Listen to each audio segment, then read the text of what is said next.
tus brazos para conquistar las promesas que Jesús nos da. Solo espera y tú verás el milagro que Cristo hará. Un lugar para celebrar la victoria que su sangre nos da.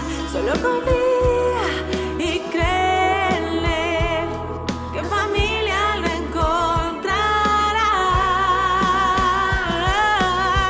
Hay un lugar para todos, en familia de Dios.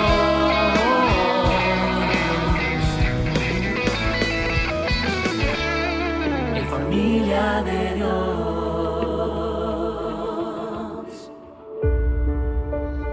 Todos hemos sufrido algún tipo de pérdida en la vida. Muchas personas se encuentran en medio de procesos complicados de duelo. Y ahora, amados hermanos, queremos que sepan lo que sucederá con los creyentes que han muerto, para que no se entristezcan como los que no tienen esperanza.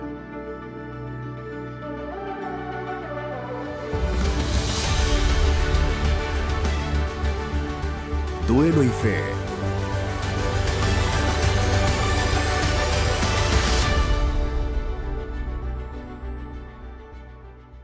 Bienvenidos a la tercera parte de nuestra serie titulada Duelo y Fe. El título de este mensaje es Mitos acerca del duelo, primera parte.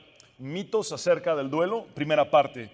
En esta ocasión desmentiremos 6 mitos acerca del duelo a la luz de la palabra de Dios, a la luz de las Sagradas Escrituras. Adentrémonos en el primer mito entonces, el cual dice así: la Biblia dice que los cristianos no debemos estar tristes porque Dios es nuestra esperanza. Durante esta serie recibí el mensaje escrito de una mujer que se comunicó conmigo. Ella perdió a su esposo, quien enfrentó el COVID y falleció. Ella me comunicó que pudo identificarse plenamente con las etapas del duelo que enseñé la semana anterior. Y quiero citar una parte del mensaje que esta mujer, cuyo nombre me reservo por ética pastoral, me envió. Mi familia me decía que si yo era cristiana, no debía llorar, y me dejaron de hablar porque yo les dije que me dejaran vivir mi duelo. Cuando leí el mensaje que esta mujer me envió, me percaté de que al duelo que ella está atravesando por la partida de su esposo, los miembros de su familia le han añadido la carga del duelo que conlleva el distanciamiento y la descalificación de estos. Porque según ellos, al sufrir y llorar por la muerte de su esposo, ella no está actuando como una verdadera cristiana. Las palabras y el alejamiento de sus familiares, en lugar de ayudar y apoyar a esta mujer, le han hecho un daño peor en una de las etapas más difíciles de su vida. Lo cierto es que los mitos populares y un mal entendimiento de las Sagradas Escrituras pueden desembocar en crueldad extrema. De hecho, Fitzsimmons Allison escribe un libro que se llama The Cruelty of Heresy, la crueldad de la herejía, y demuestra cómo a lo largo de la historia del cristianismo todas las herejías han desembocado en crueldad. Este mismo autor dice lo siguiente: si una enseñanza es una opinión incorrecta en lugar de una opinión correcta, las consecuencias son crueles y la fe cristiana se distorsiona. John Piper dice que la mala teología deshonra a Dios y lastima a la gente. La situación de esta mujer es tristemente solo un ejemplo de los muchos que abundan en la iglesia evangélica. Me refiero a situaciones en las que, por desgracia, si me permiten utilizar un dicho popular o hacer alusión a este dicho popular, se termina por hacer leña del árbol caído. Conocí al Señor desde los 7 años de edad y he estado en el ámbito evangélico desde entonces. Y he visto tantas situaciones, incontables para mí, de sucesos en los que se hizo leña del árbol caído. Y esto es algo que debemos revertir, algo que debemos cambiar. Porque la realidad es esta. La Biblia dice que los cristianos sí podemos estar tristes sin abandonar la esperanza. De hecho, el duelo del cristiano es una combinación de tristeza profunda y esperanza firme. Se lo repito.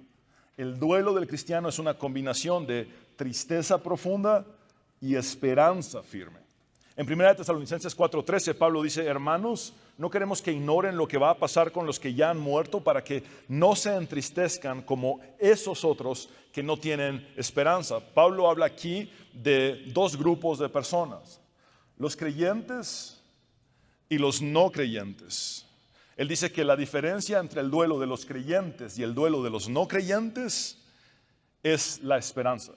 Los cristianos acompañamos nuestro duelo con la esperanza que Cristo nos ofrece. Podemos sentir el dolor de la pérdida y al mismo tiempo tener esperanza en Dios. En la segunda bienaventuranza del Sermón del Monte, Jesús dice: bienaventurados los que lloran. Y observen cómo esta versión de la Biblia del Jubileo es muy responsable, es sumamente responsable al poner entre paréntesis enlutados. Porque ese es el sentido de la palabra griega que aparece allí. Bienaventurados los que lloran enlutados, porque ellos recibirán consolación. Ciertamente esta bienaventuranza es en cierto sentido paradójica, porque implica que quien está triste o enlutado es también dichoso, debido a que Dios mismo le consolará. Esta paradoja es aún más evidente en la traducción de la palabra hispanoamérica, que dice: felices los que están tristes. El término makarioi se puede traducir como bienaventurados, dichosos o felices. Y acá en el español se hace más evidente: felices los que están tristes. Esto es paradójico, porque Dios mismo los consolará. Esto significa que como cristianos nuestra tristeza profunda, nuestras lágrimas y nuestro dolor intenso cuando atravesamos un duelo son absolutamente válidos.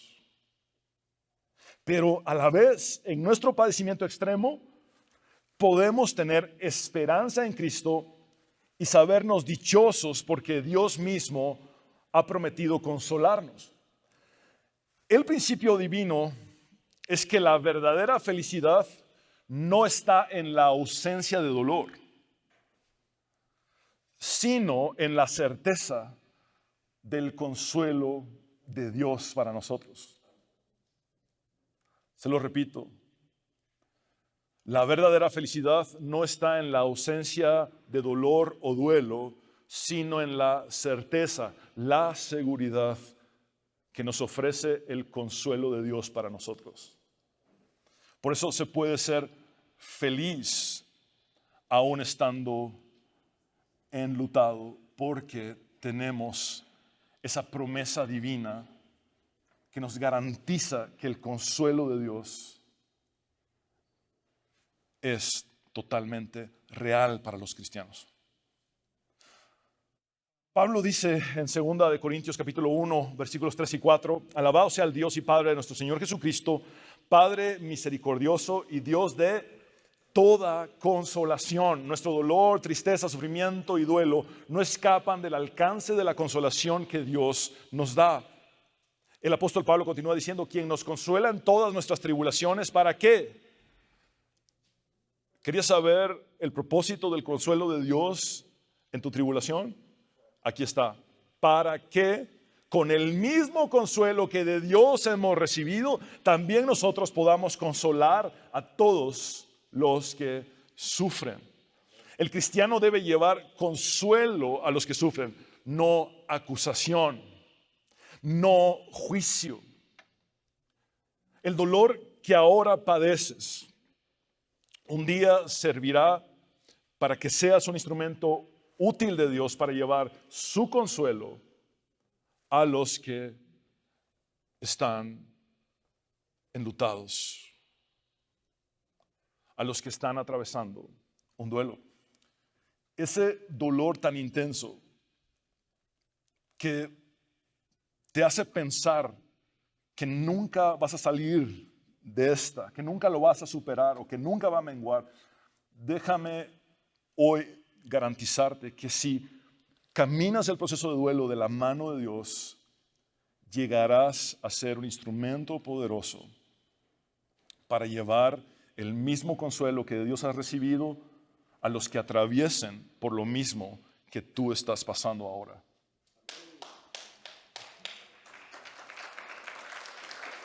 El segundo mito es el siguiente. Si yo tuviera suficiente fe, no estaría sufriendo tanto. La autoacusación, el autorreproche, el autodesprecio suelen ser parte de la batalla emocional de la persona que atraviesa un duelo. El doliente puede llegar a convencerse de que si tuviera suficiente fe, su dolor no sería tan intenso o incluso de que su dolor desaparecería. Algunas veces, este mito podría extenderse a afirmar cosas como: mi ser amado murió por mi falta de fe. O si yo hubiera orado con suficiente fe, Dios habría sanado a mi ser amado y éste estuviera vivo aún. En mi desempeño pastoral atendí a una persona que estaba en un tratamiento por motivo de una depresión patológica. Ella estaba atravesando un duelo complicado por la muerte de un ser amado sumamente cercano a ella. Ella había pertenecido por varios años a una secta del falso evangelio de la prosperidad, en donde aprendió de un popular y famoso falso maestro las diversas fórmulas para provocar el milagro y recibirlo. Lo intentó con la confesión positiva. Declaró, ordenó, decretó el milagro. Pactó por su milagro, dando dinero a la organización en la que se congregaba, cuyo líder vive con lujos, ostentosidad, excesos y excentricidades materiales. Y el milagro que ella esperaba no ocurrió. El ser amado de esta mujer finalmente murió. Y ella, en el recuento de los daños y la sensación exagerada de responsabilidad que genera la culpa en el proceso de duelo, se culpó a sí misma porque el milagro no ocurrió. Ella atribuyó la muerte de su madre a su falta de fe, a no haber utilizado bien las fórmulas que su líder religioso le había enseñado por años, e incluso a no haber pactado con más dinero por su milagro. June Hunt observa que la teología de la prosperidad se basa en que la fe da derecho a los cristianos a proclamar y reclamar cualquier cosa que deseen. Sus adherentes creen que ellos pueden entrar en una transacción ineludible con Dios en la cual Él está totalmente obligado a bendecirlos y proveerles lo que ellos le piden. ¿Cuánta razón tiene Larry Osborne al escribir en su libro titulado 10 cosas tontas que creen los cristianos inteligentes lo siguiente? Se nos ha dicho que para aquellos que tienen el valor, que dan el asunto por hecho y que se despojan de todas sus dudas, la fe tiene el poder de arreglarlo todo. Es el cúralo todo de Dios, una poción mágica.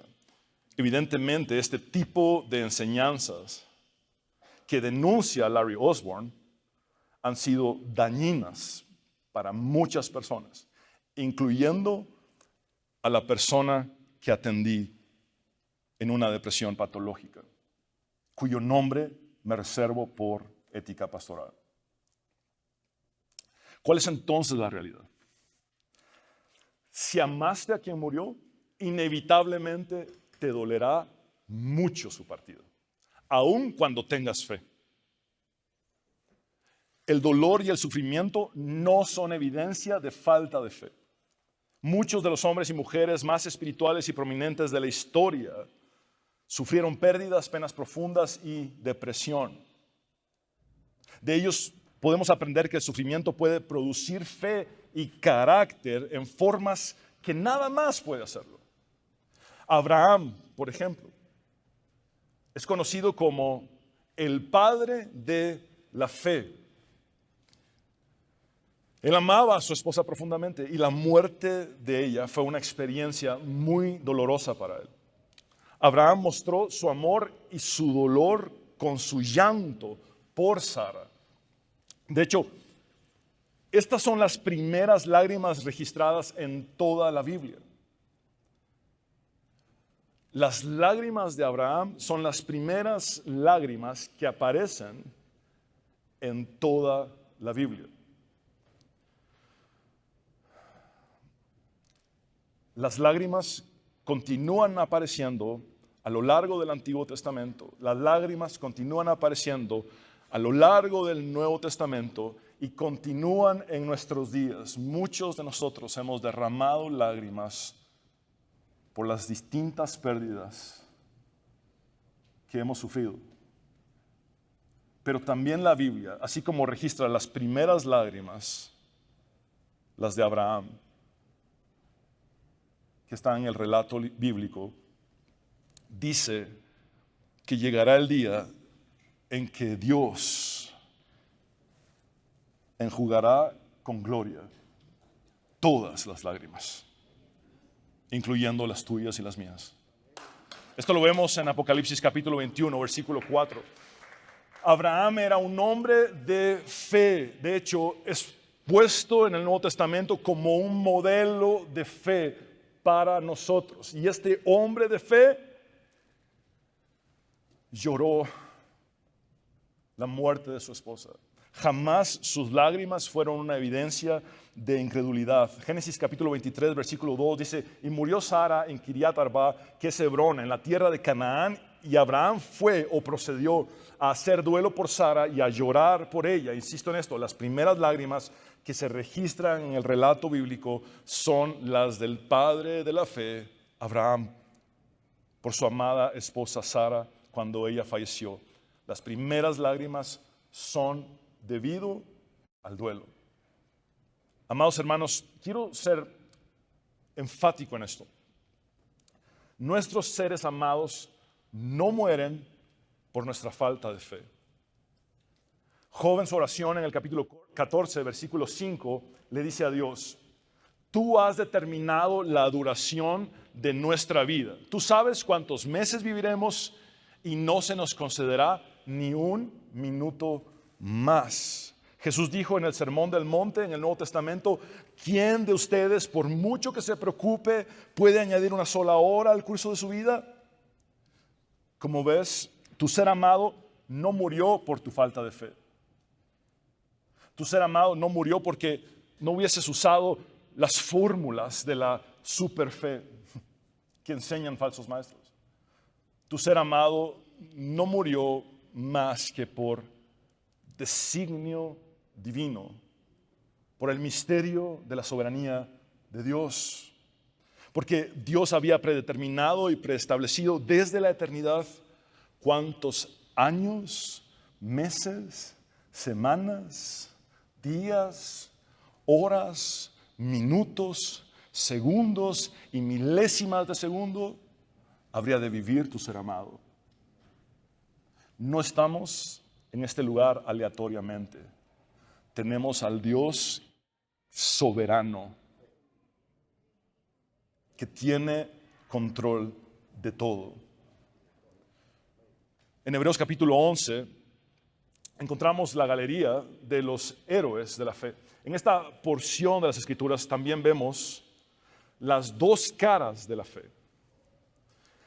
Entendamos esto leyendo directamente el contraste tan marcado que hace el texto bíblico. El autor de Hebreos escribe: ¿qué más voy a decir? Me faltaría tiempo para hablar de Gedeón, Barak, Sansón, Jefté, David, Samuel y los profetas, los cuales por la fe conquistaron reinos, hicieron justicia y alcanzaron lo prometido. Cerraron bocas de leones, apagaron la furia de las llamas y escaparon del filo de la espada. Sacaron fuerzas de flaqueza, se mostraron valientes en la guerra y pusieron en fuga a ejércitos extranjeros. Hubo mujeres que por la resurrección recobraron a sus muertos. A continuación, el autor de Hebreos presenta una serie de ejemplos de fe de personajes que mostraron resistencia ante diversas penalidades y padecimientos. Otros, en cambio, aquí viene el contraste. Es decir, otros hombres y mujeres de fe, otros hombres y mujeres que son ejemplos de fe, fueron muertos a golpes, pues para alcanzar una mejor resurrección no aceptaron que los pusieran en libertad. Otros sufrieron la prueba de burlas y azotes e incluso de cadenas y cárceles. Fueron apedreados, aserrados por la mitad. Esto significa partidos a la mitad, asesinados a filo de espada. Y hago un contraste aquí. Por la causa de la fe, algunos fueron librados de filo de espada, y por la causa de la misma fe, algunos fueron muertos a filo de espada. Anduvieron fugitivos de aquí para allá, cubiertos de pieles de oveja y de cabra, pasando necesidades, afligidos y maltratados. El mundo no merecía gente así. Anduvieron sin rumbo por desiertos y montañas, por cuevas y cavernas. Por favor, noten que estos sufrientes aparecen como héroes de la fe, no como fracasados de la fe, no como derrotados de la fe, ya que su fe fue victoriosa por encima de sus circunstancias adversas.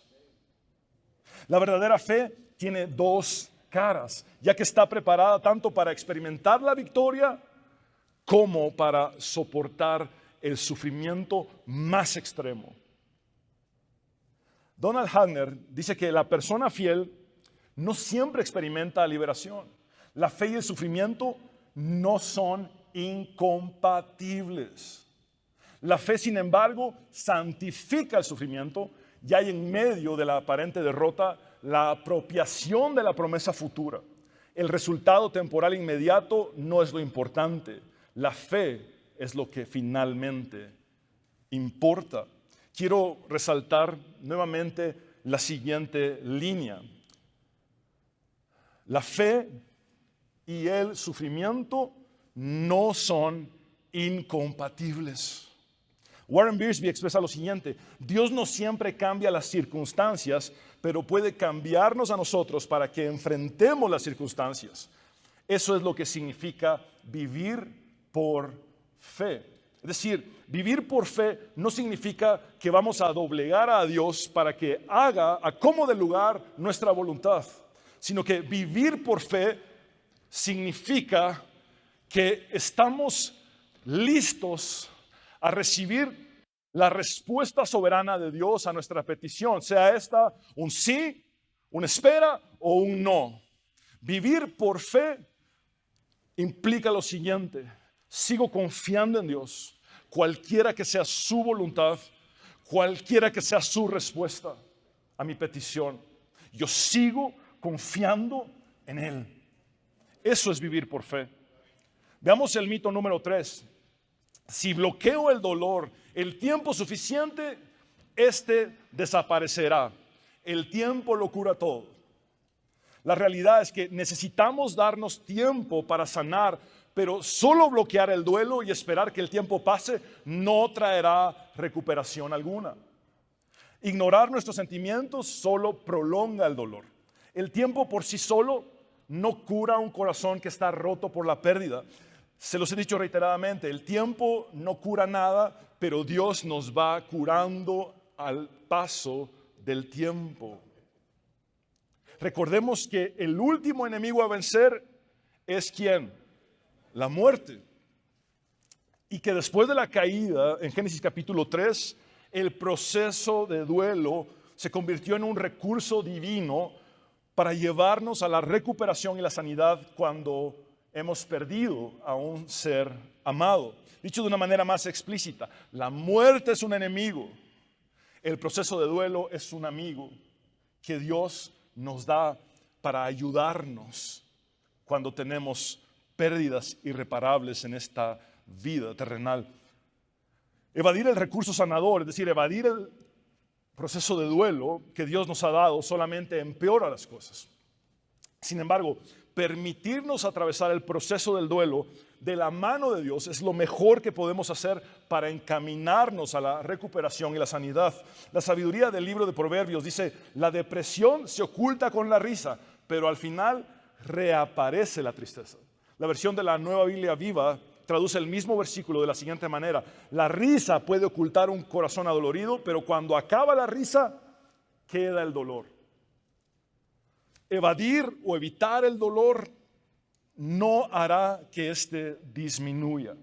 Necesitamos caminar el proceso y permitir que el dolor fluya. El duelo no se provoca ni se evita, solamente se deja fluir. Y al hacer esto de la mano de Dios, Dios nos sanará. Jesucristo dijo en el Sermón del Monte que hemos sido invitados por su Padre a entrar en nuestro aposento, a entrar en el cuarto y cerrar la puerta.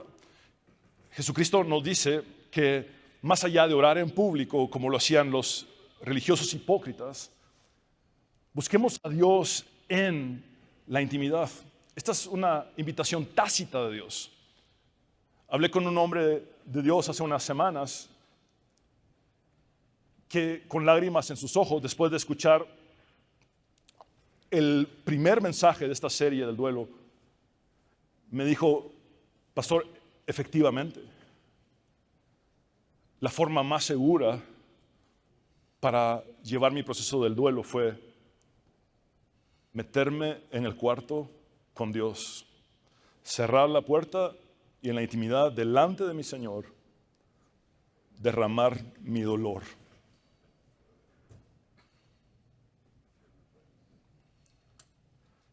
Vamos al cuarto mito.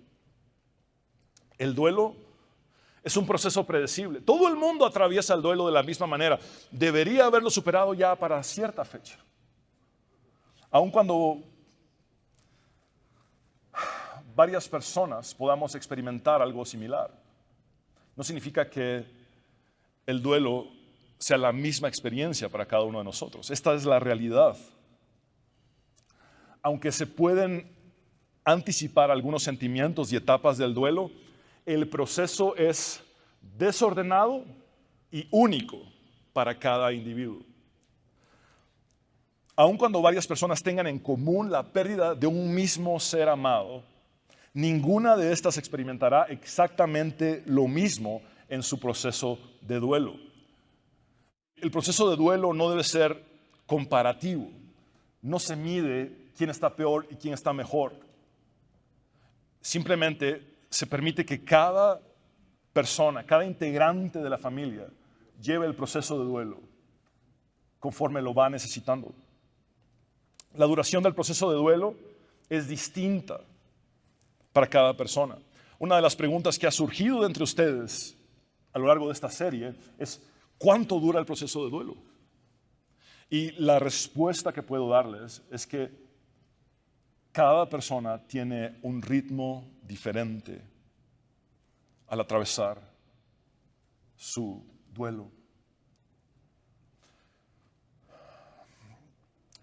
El proceso de duelo es impredecible, enredado y confuso, como lo ejemplifica el siguiente dibujo que he compartido con ustedes en cada una de las partes de esta serie. Aunque no sepamos qué hay más allá de la próxima curva en el camino de esta montaña rusa de emociones revueltas, sí podemos confiar en Dios porque Él está con nosotros y nos guía en cada paso. No trates de controlar el proceso de duelo en tus propias fuerzas. Deja que el Señor te guíe y sostenga en todo momento. Ríndete delante de Él. La sabiduría divina del libro de Proverbios nos exhorta de la siguiente manera: confía en el Señor con todo tu corazón y no te apoyes en tu propio entendimiento. Reconócelo en todos tus caminos. Esto implica el camino del proceso de duelo también. Porque dice, reconócelo en ¿cuántos caminos? El proceso de duelo es un camino, es un viaje. Reconócelo en tu proceso de duelo y Él enderezará tus sendas. Dios, por medio del profeta Isaías, nos promete: porque yo soy el Señor tu Dios que sostiene tu mano derecha. Yo soy quien te dice: no temas, yo te ayudaré. Recuerdan que C.S. Lewis dijo que con la muerte de su esposa, él aprendió que el duelo se siente mucho como el miedo. Hoy Dios sigue diciendo: no temas, no tengas miedo, yo te ayudaré, yo estoy contigo. Adentrémonos en el quinto mito. Debo tratar de superar mi pérdida lo antes posible. Y esta es la realidad.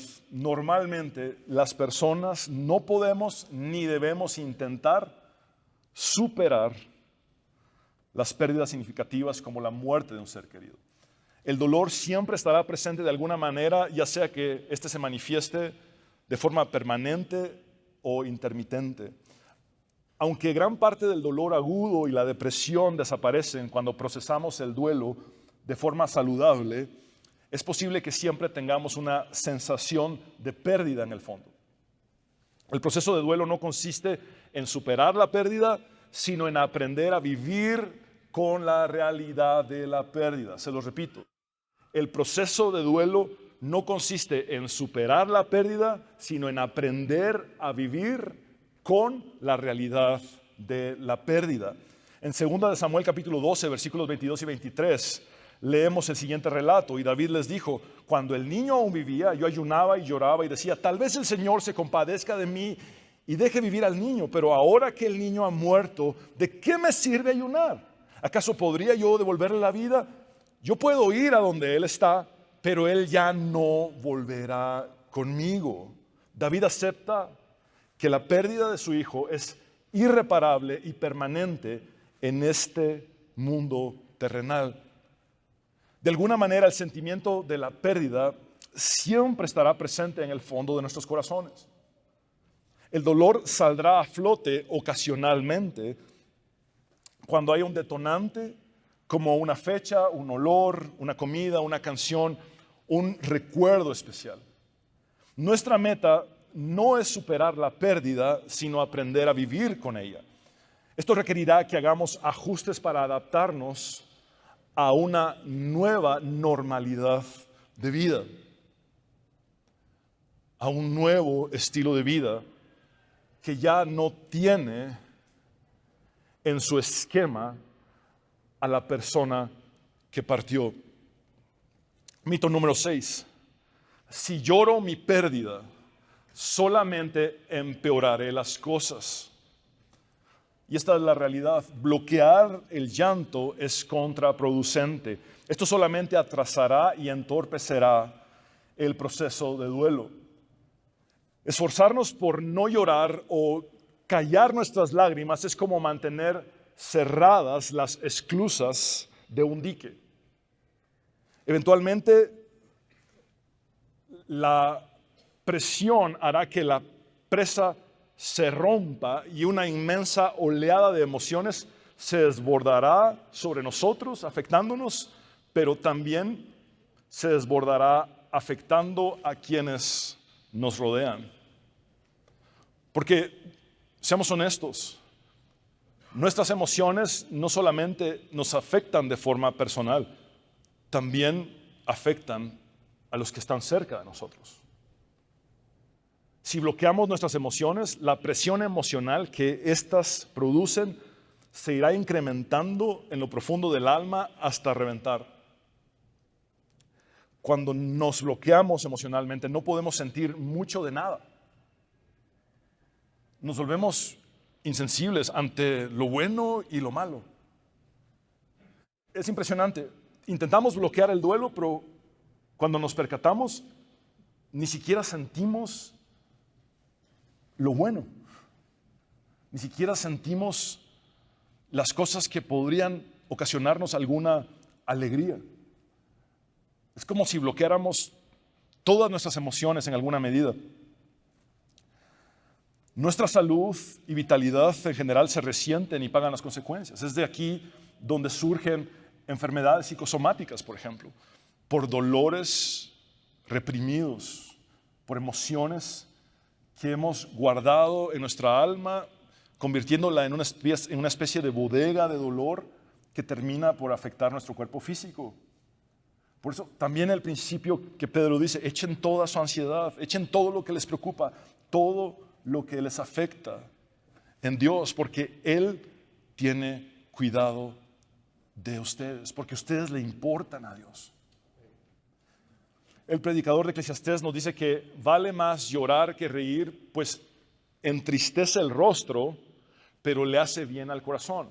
Llorar entristece el rostro, pero le hace bien al corazón. Observen cómo Dios ha puesto en las lágrimas un potencial sanador para el corazón. A medida que lloro mi pérdida, Dios permite que mi corazón vaya sanando. Jesús nos dio el ejemplo al llorar frente a la tumba de su amigo querido, Lázaro, aun cuando estaba a punto de resucitarlo.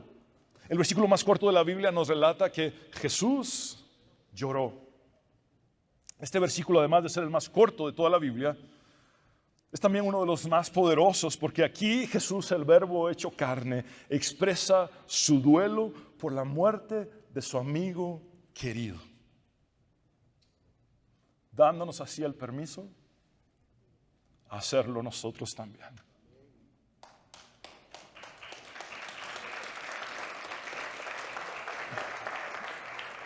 Es importante resaltar que aun cuando el Nuevo Testamento no registra la muerte de José, el padre putativo de Jesús, este solamente aparece durante la infancia de Jesús. Una vez Jesús inicia su ministerio, José no vuelve a aparecer en el relato de los evangelios. De hecho, María siempre aparece sola, sin su esposo. Esto nos lleva a concluir que Jesús atravesó el duelo por la muerte de José, su padre putativo. Esto quiere decir que Jesús se identifica con nuestro duelo. Él sabe entonces lo que es ir a un cementerio, sepultar a un padre y volver a casa con una madre.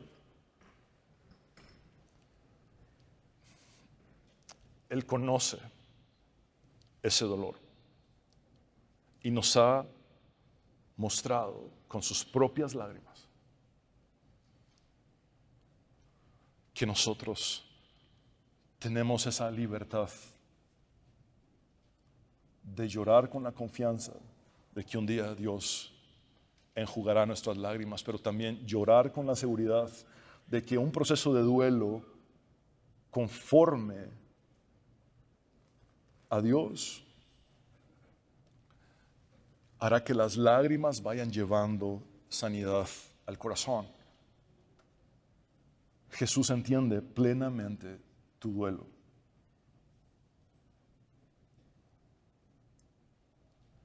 Alrededor de 700 años antes de Cristo, Dios dice en el texto del profeta Isaías, conocido como el cuarto cántico del siervo, lo siguiente: mi siervo creció en la presencia del Señor como un tierno brote verde, como raíz en tierra seca.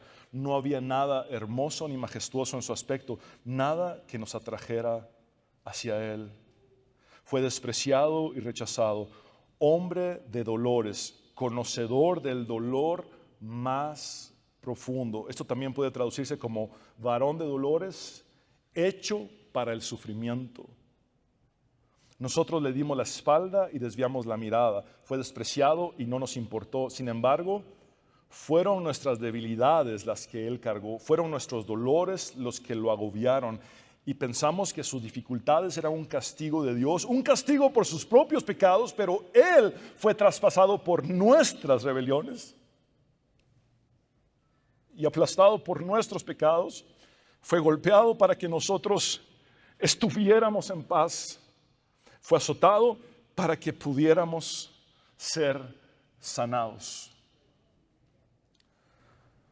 John MacArthur, al referirse al nacimiento de este siervo sufriente, el Mesías Jesucristo, expresa lo siguiente: esas suaves manos de bebé formadas por el Espíritu Santo en el vientre de María fueron hechas para que dos grandes clavos las atravesaran.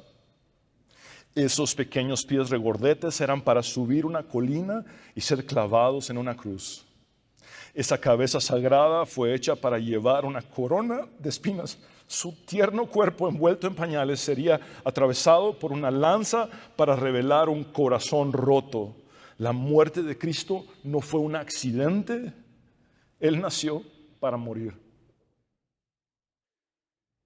Te lo digo de otra manera. Él nació para sufrir por ti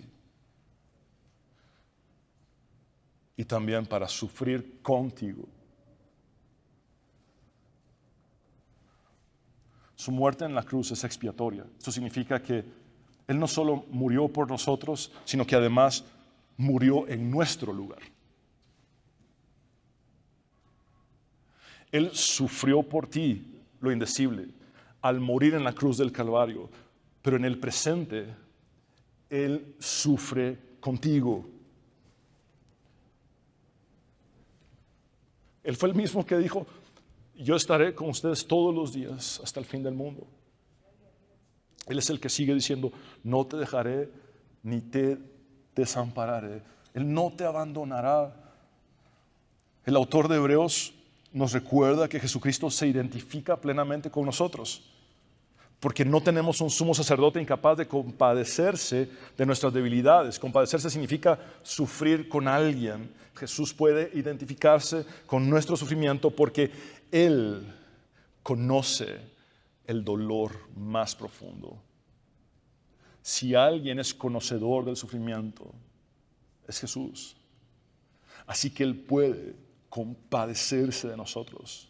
Así que no tenemos un sumo sacerdote incapaz de compadecerse de nuestras debilidades, sino uno que ha sido tentado o probado en todo de la misma manera que nosotros, aunque sin pecado.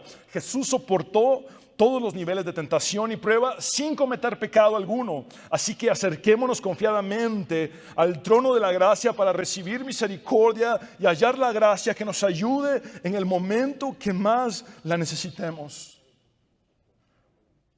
No necesito ser experto para recordar que el momento en el que más necesité a Dios fue cuando mi madre murió.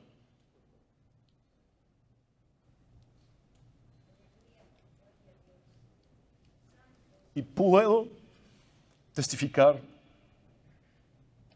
que el trono de la gracia está disponible y abierto para cualquier pecador,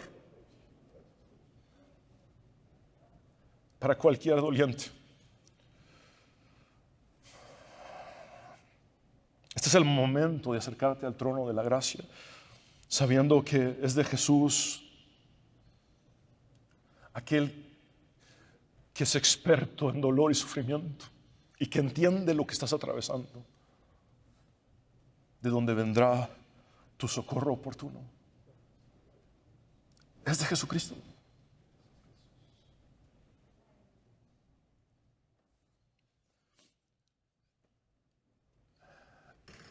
En el capítulo 8 del libro de Romanos, de la carta a los Romanos, el apóstol Pablo habla de dos tipos de gemidos. Primeramente, el apóstol Pablo habla de los gemidos de la creación que espera su redención. Unas pocas líneas más adelante, en el mismo capítulo 8, Pablo habla de manera similar, pero ya no de los gemidos de la creación, sino de los gemidos indecibles del Espíritu Santo.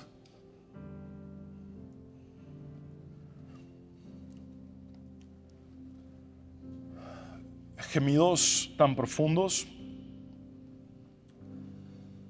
que no pueden ser articulados por los seres humanos.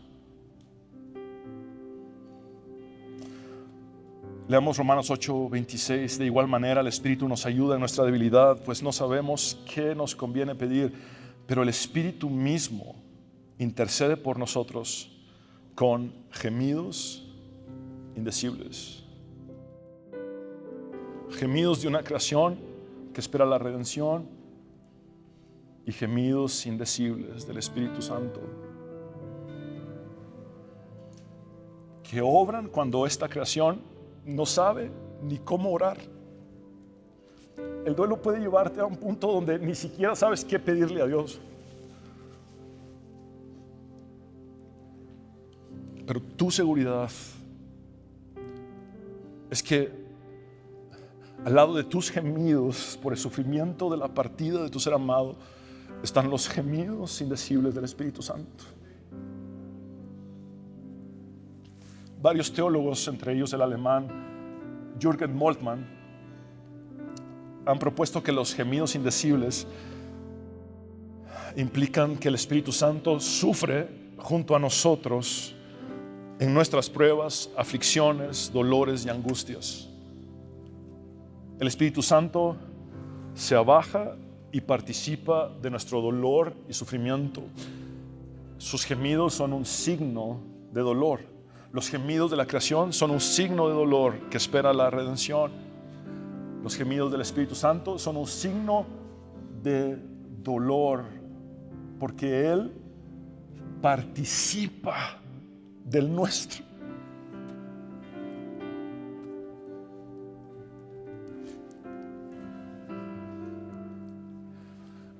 Uno de los grandes problemas de las culturas paganas fue que en su politeísmo ellos vieron a los dioses como impasibles, como insensibles, como caprichosos. Sin embargo, nosotros que tenemos al único Dios verdadero, tenemos al Dios que es capaz de vaciarse a sí mismo, tomar forma de siervo, haciéndose semejante a nosotros y experimentar la muerte de cruz, sufriendo en nuestro lugar, pero ahora sigue dispuesto a sufrir con nosotros. El Espíritu Santo es presentado por Jesús como otro consolador. ¿Saben qué significa esto? Que Jesús también es nuestro consolador y envía a otro consolador, Parácletos. Por eso Él es conocido como el Dios de toda consolación. El Espíritu Santo se involucra en nuestro dolor y sufrimiento al punto de padecerlo con nosotros. Ahora bien, la buena noticia es que el mismo Dios presente, el mismo Dios sensible, el mismo Dios que se compadece, es también el Dios todopoderoso que nos sostiene de la mano derecha, que nos dice: no temas ni desmayes, porque yo estoy contigo. Él es el Dios que tiene todo el poder para sacarnos del hoyo más profundo de la depresión, sanar nuestros corazones y llevarnos a una recuperación. No estás solo en tu dolor, no estás solo en tu depresión y no estás solo en tu sufrimiento. Solo mira la cruz. Él ya tomó tu lugar. Solo busca en tu corazón y verás cómo Él sufre contigo. Solo trata de escuchar el mundo espiritual y allí resonarán los gemidos indecibles del Espíritu Santo que se ha hecho partícipe de tu dolor.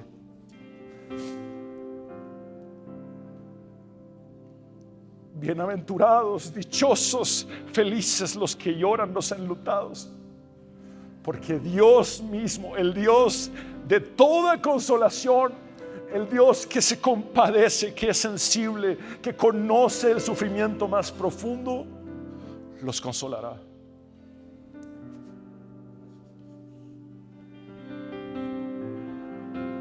Esto es totalmente congruente con Isaías 57:15, que dice: porque así dijo el alto y sublime, el que habita la eternidad y cuyo nombre es el santo. Vean estos contrastes, por favor. Dios mismo dice: yo habito en la altura y la santidad.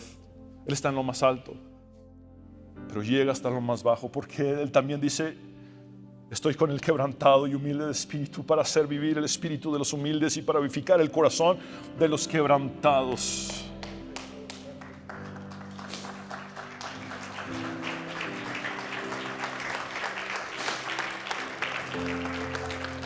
Sea cual sea tu dolor, sea cual sea tu sufrimiento, sea cual sea tu proceso de duelo, quizá estás en varios procesos de duelo. Hoy quiero decirte: Dios está contigo. Pero no solamente viendo cómo tú sufres, sino involucrándose en tu sufrimiento con el fin de conducirte a la recuperación y la sanidad. Quiero orar por ti. Dame esa oportunidad. Señor, te damos gracias por hablarnos en esta hora, porque tu palabra es viva y eficaz y más cortante que toda espada de dos filos. Gracias por haberte revelado a nosotros, Dios verdadero. El que ha visto al Hijo, ha visto al Padre. Jesús, tú eres el camino al Padre.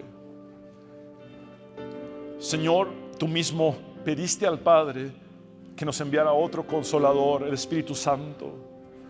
Dios, gracias por estar cercano a los quebrantados, por estar cercano a los que tienen el corazón roto, hecho pedazos. Gracias porque no eres indiferente a nuestra situación. Tú nos conoces y te involucras. Jamás imaginé que mi dolor provocaría un gemido del Dios Todopoderoso, pero tu palabra lo enseña. Y hoy simplemente te agradezco por ese amor tan grande e incomprensible, Dios. Gracias, Señor. Ayúdanos a caminar el proceso de duelo de tu mano. No nos sueltes jamás, Dios. Dependemos absolutamente de ti. Ya no queremos andar en nuestras fuerzas, sino rendirnos a ti.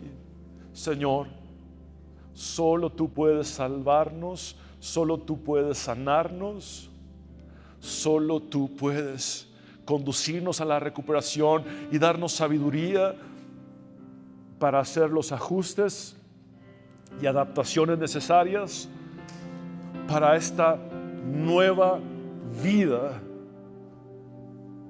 que debemos enfrentar sin nuestro ser amado que partió. Esta nueva normalidad no escapa de tu guía, de tu poder soberano. Gracias, Señor, por amarnos de tal forma que diste a tu Hijo unigénito para que todo aquel que en Él cree no se pierda, mas tenga vida eterna. A ti sea la gloria, Padre, Hijo y Espíritu Santo, por los siglos de los siglos. Amén. Quiero hablar contigo, hombre y mujer, que necesitas entregar tu vida a Jesús. Haz esta oración de fe conmigo y habla con Él como nunca antes lo has hecho. Dile: Señor Jesús, reconozco que soy pecador, pero también sé que tú moriste en la cruz para perdonar mis pecados y limpiarme de toda mi maldad. Creo en tu resurrección al tercer día. Sálvame, me rindo a ti tal cual soy, me entrego a ti tal cual estoy. Sé mi Señor y Salvador eternamente. En tu nombre, Jesús, el único nombre bajo el cielo dado a los hombres en el cual podemos tener salvación, hemos orado. Amén y amén. Todos hemos sufrido algún tipo de pérdida en la vida. Muchas personas se encuentran en medio de procesos complicados de duelo. Y ahora, amados hermanos, queremos que sepan lo que sucederá con los creyentes que han muerto, para que no se entristezcan como los que no tienen esperanza.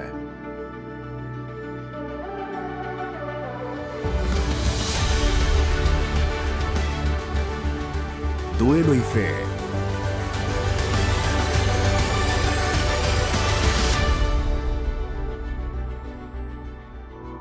Abre tus brazos para conquistar las promesas que Jesús nos da.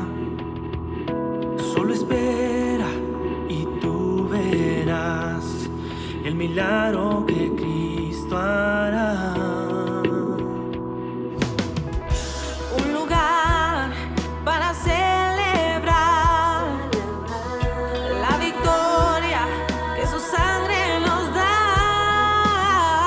Solo confía y créele que en familia lo encontrará.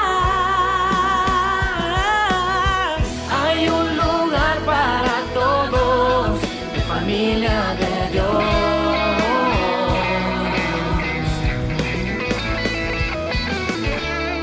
En familia de Dios.